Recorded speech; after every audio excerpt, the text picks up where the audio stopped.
Before we get into today's video, I do want to give a shout out to the homie Etika, who left this earth 1 year ago today. I had the pleasure of meeting him and hanging out with him at Long Island Retro Gaming Expo in 2018, and he was just a real good and a real genuine dude. If you ever feel down in life or need someone to reach out to, please don't be afraid to do such, as our time on this earth is very, very short. Rest in peace, buddy. We miss you. Nintendo fans should be gearing up for a very busy week next week, as some major events are shaping up and happening very soon. A brand new Crash Bandicoot game has leaked onto the internet, and finally, it appears that EA is now in love with the Nintendo Switch. What's going on, guys? I'm RGT85. If this is your first time on the channel, be sure to hit that subscribe button. But without any further ado, let's talk about what's going on in the world of video games. So while events like the PlayStation 5 event and of course the Xbox Series X unveiling have been happening, Nintendo has been pretty quiet. Many people are wondering when Nintendo is going to start talking about things for 2020 when it comes to the Nintendo Switch. Obviously, it's their flagship system. It is their only system, as the 3DS has been pretty much phased out, so you would think it would be all hands on deck with this situation. But a lot of people have felt that the announcements coming from Nintendo have just been pretty quiet. Of course, Paper Mario the Origami King is coming out next month alongside Deadly Premonition 2, but there's other stuff that goes involved with the Nintendo universe that fans are starting to wonder about. One of those things is of course Super Smash Bros. Ultimate. A new Super Smash Bros. Ultimate character involving the ARMS franchise was supposed to be unveiled. We were supposed to learn about it, and it's been pretty quiet as to when this event is going to be taking place until now, because earlier this morning Nintendo actually confirmed that the ARMS announcement character for Super Smash Bros. Ultimate is happening, and it's happening very soon. On Monday, June 22nd at 10 a.m. Eastern Time, they will be finally unveiling the ARMS character who is joining the roster. Now, this presentation will be a roughly 35-minute long live stream with Mr. Sakurai, of course, doing the live stream, showing off the character. Now, what's interesting is that Nintendo has actually gone on record as saying that no other further fighter reveals are going to be at this event other than the ARMS character that's going to be revealed in the stream. So they're sort of keeping people's expectations in line. Of course, people will think, well, Mr. Sakurai's chair is blue, so that means we're getting a blue character. You know, a lot of conspiracy theorists out there. But as far as actual confirmation, there will not be anything at this event aside from the ARMS character. Now, obviously, ARMS is a game that was pretty popular on the Nintendo Switch. I never personally got super into the game. I actually played the game at Too Many Games 2017 with Jason Lepine in our hotel room that we had, and I just didn't really care for the game, but I do know that there are a lot of ARMS fans out there, and there are a lot of people that are hoping for certain characters to be introduced into this game and the ARMS franchise. Now, I do think what's interesting is that Nintendo is sort of quietly bolstering their lineup with stuff in very sort of weird situations, because when you look at next week, this is actually just one of two announcements that we are getting involving Nintendo games. Now, of course, there is a Pokemon event that is happening next week as well that promises some big stuff. Now, this event was of course revealed at the end of this week's Pokemon presentation, and it's happening on Wednesday the 24th, and many people are thinking that this is going to be a brand new Pokemon game or potentially a Pokemon remaster coming to the Nintendo Switch, because, well, it's not coming to the Nintendo 3DS. Now, will this announcement be bigger than Pokemon Snap 2? I mean, no, not for me personally, at least. I'm definitely on board with the Pokemon Snap 2 bandwagon. I'm so looking forward to that game because Pokemon Snap is an absolute treasure. However, this does sort of show that Nintendo is sort of looking at the rest of 2020 now, and the announcements, although being very slow, are starting to come out. So next week, you're getting a lot of new Nintendo-related information. You're getting this new Smash Brothers character that's being unveiled within the ARMS universe, and you're getting another Pokemon event that is probably going to be unveiling a new Pokemon game for the Nintendo Switch. I've actually heard a few little rumors that Nintendo may actually be doing something else next week, nothing concrete or anything like that, but I think if they were able to do something like maybe on Friday, have the Smash Brothers thing on Monday, have the Pokemon thing on Wednesday, and then announce something on Friday, that could be a very lucrative week for Nintendo and getting Nintendo back into the limelight with all these other next generation consoles being sort of the focus of what's going on right now. All I know is even if Nintendo doesn't do anything, there's going to be a lot of stuff for Nintendo fans next week, so it's something to be excited about. It seems like a lot of old franchises are coming back, and you know what? I'm on board with this. I think old franchises are great. A lot of old franchises should be revisited. Looking at you, Sega, you know, you kind of have a stockpile of franchises. Konami, you too, you know, maybe you want to revisit these sometimes. But one franchise that a lot of people have been looking forward to is a new Crash Bandicoot game. Of course, the Crash Insane trilogy came out across all platforms a few years ago, and it sort of reinvigorated the Crash Bandicoot fan base. There's been lots of offspring and offshoot games within the Crash Bandicoot series, but there's never been a real proper follow-up to Crash Bandicoot 3. It's always just been sort of different styles of Crash games, racing games, puzzle games. They really try to make Crash like a Mario thing, and unfortunately in the mid-2000s it just sort of fizzled out. But as someone who didn't grow up playing Crash Bandicoot, because I had an N64 and I was playing, well, Super Mario 64, I think the Crash Bandicoot series is actually really fun. Playing the Crash Insane trilogy on the Nintendo Switch really was a good time for me. I thought these games were very well constructed and there was a lot of fun things to do in these games. Well, Crash Bandicoot is coming back, and it looks like he's actually coming back this year. So Crash Bandicoot 4, It's About Time, was actually leaked by the Taiwan Ratings Board. A box art for the PlayStation 4 and the Xbox One version of the game have been revealed, and I'm hearing that on Monday we're going to be getting a lot more information on this game, probably something like a reveal trailer from Activision.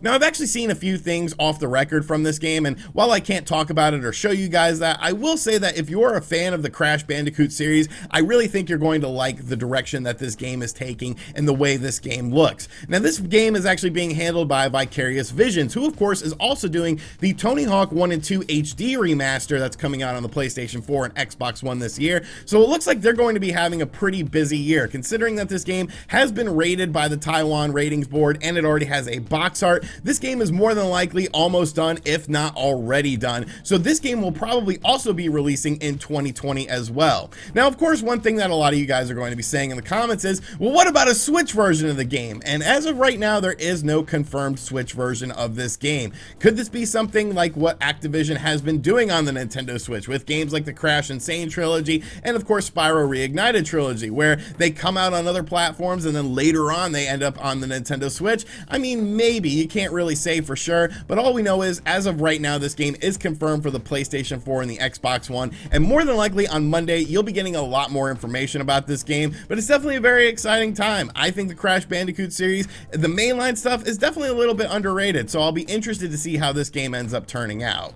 And finally, last night was the EA Play event. I actually watched the event, I recorded the event, I jotted down a bunch of notes about the event. I planned on doing a video about it, but, well, I just got kind of tired. But to be fair, the EA Play event didn't really do anything to sort of wake me up. Now, there was some good stuff from this event, such as Star Wars Squadrons. We actually got a look at the gameplay of Star Wars Squadrons, and I think this game looks really, really fun. There are some people that do seem to be a bit upset that it is only a cockpit view when you are playing this game, but I think the cockpit displays look absolutely fantastic. Like, they look so lifelike, and I think the graphics of the game look really nice as well. Although it would be nice to have sort of that option to do a third person behind the ship perspective with this game, I do think that the game does look absolutely fantastic, and it is nice that EA is pretty much saying there's going to be no microtransactions in this game, and that it is releasing for just $40. There's a lot of different game modes that's going to be in the game as well. So if you're a big Star Wars fan or a fan of the Star Wars space shooter games, I think you're really going to like this game. Of course, we also got a huge blockbuster announcement about Skate 4 being a game, and pretty much just two dudes from the Skate 4 development team came up there and said, hey, Skate 4 is a thing, and they didn't show any gameplay or a single picture of it, and that was it. That's how they ended the event. Skibidi-bop-and-da-da! I honestly thought that was a little bit disappointing. Like, you can't show me anything from this. Evidently, the game has been in development for a while. They scratched it, and now they're going into it fresh. But I don't know, to end the event with that announcement, it would have been nicer to have, you know, some sort of video reveal or something. But beyond that, there just wasn't a whole lot of stuff at this EA Play event. I was kind of disappointed in the fact that they talked about next generation stuff, but didn't really show any next generation stuff, especially with the sports games. Games like Madden and FIFA, these games are going to have very high graphical fidelity, I feel, when they come out on the PlayStation 5 and the Xbox Series X, but they didn't really show anything from that. And I think sports games, obviously indicative of what we saw with NBA 2K21, are a great way to show this generational leap and show this new implementation of graphics in your games when it comes to sports games, because you're using realistic people and realistic character models. But one thing we definitely have to take away from this EA event was the fact that they seem pretty much on board with the Nintendo Switch now, because during this event they said that 7 games games will be coming to the Nintendo Switch over the next 12 months from EA. Now, of course, we know about one of these games that actually released today, well, depending on when you're watching this video, and that was Burnout Paradise Remastered. That was bundled in with those 7 games. Another game that was actually unveiled during this event that was, well, just a horribly kept secret was Apex Legends. Apex Legends will be coming to the Nintendo Switch this fall. Now, I actually played Apex Legends when it first came out. You know, I thought it was fun. I'm not really big on the Battle Royale stuff anymore, but maybe I'll jump back into it on the Nintendo Switch just to check out how that version of the game runs. Now, of course, what are the other 5 games that are coming over the next 12 months for the Nintendo Switch? Well, if you paid attention, we actually learned about 2 of them during this event and right after this event. One of those games is FIFA Legacy Edition 2021. Like, why are we still doing this Legacy Edition stuff? Did people buy FIFA Legacy Edition 20 enough to the point of where you're just going to do another roster update for this game and really improve nothing on it and just sort of put it out there and expect it to sell? Like, who is buying FIFA Legacy 20 on the Nintendo Switch to warrant FIFA Legacy Edition 2021 on the system? I don't know, that kind of just blows my mind. Another game that is confirmed to be coming to the Nintendo Switch was an indie project that was, of course, being published by EA that was unveiled during this event called Lost in Random. You pretty much know by now that I'm a Tim Burton fan, so whenever I see these Tim Burton style games in terms of graphics, I really sort of gravitate towards them, and I think this game looks pretty cool. But that, of course, still leaves 3 titles that are not confirmed for the Nintendo Switch that will be coming over the next 12 months. Will one of them be Madden? Probably not, because, well, EA just doesn't seem to want to put Madden on the Nintendo Switch. Now, one of the games I do feel that is going to be one of these 3 games is the Mass Effect Trilogy HD Collection. Now, a lot of people were surprised that this wasn't at the EA Play event. I think it would have been a good way to sort of bolster the lineup and make people excited, but this is pretty much confirmed to be coming to the PlayStation 4 and Xbox One, with heavy rumors about a Nintendo Switch version as well, potentially coming later than those versions of the game. So I could definitely foresee that being one of the games, maybe a Plants vs. Zombies game as well, and then probably another random EA indie title, which would sort of round out the 7 games. But I do think it's very interesting that EA now seems to be trying to jump onto the Nintendo Switch bandwagon. Obviously, the system is selling very, very well, outpacing the PlayStation 4 in North America. So companies are wanting to put their games on the system. Pricing is going to be very important with this. I don't think Burnout Paradise Remastered is going to sell all that well, considering it's releasing at $50 on the Switch, and the game came out years ago on the PlayStation 4 and the Xbox One at $40. So it's like, why $10 extra for this version of the game? You really expect it to sell well. But it is nice to see companies like EA getting on board with the Nintendo Switch. I'm sure companies like Activision will potentially follow suit as well. But it was an interesting presentation. Not the greatest presentation, but I guess there was some cool stuff to take away from it. Alright, so that is going to do it for today's video. I hope you guys enjoyed it. Be sure to let me know in the comment section down below what you think of everything. Are you looking forward to Nintendo's big events next week? Do you think that Crash Bandicoot 4 is going to be an awesome game? And what did you think of EA's presentation yesterday and now pledging support to the Nintendo Switch? And as always, guys, thank you for checking out this video. If you're new to the channel, make sure you subscribe and check out other videos on the channel. Make sure you check out the video on the M Classic that we did yesterday. Been getting a lot of great feedback on that video. A lot of people really seem to enjoy sort of the structure of it and everything with it. So thank you guys so much for checking out that video. And as always, folks, I'll catch you guys on the next one. Later.